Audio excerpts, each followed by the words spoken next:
This is Tim from Your Six Studios. Today in this video I'm going to show you how to stop sharing data between your iPhone, your iPad, or even your MacBook.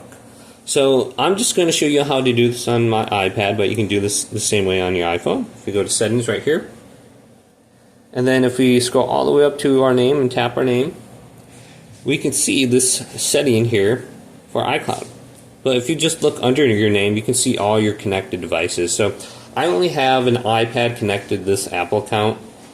If I were to go to my other Apple account, I would probably have like 2 or 3 different devices on it. So I can just click this and I can turn off Find My iPhone, iCloud Backup, etc. I can turn it off specifically just for this device. If I still want my iPad, my iPhone connected, and my MacBook not connected, I can just turn off Backup right here.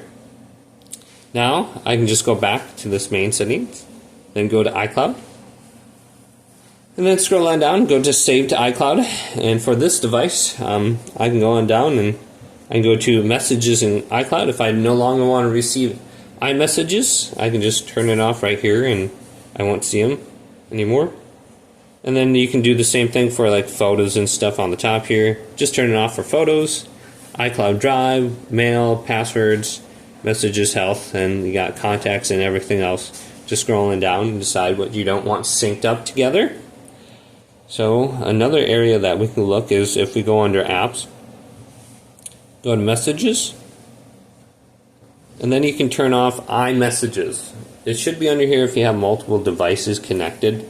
So if you get a message on your iPhone, it's going to show up on your iPad or Mac or whatever. So just turn off that settings as well. Just look in here. But hopefully this video did indeed help you out. Leave it a big thumbs up and subscribe to my channel down below.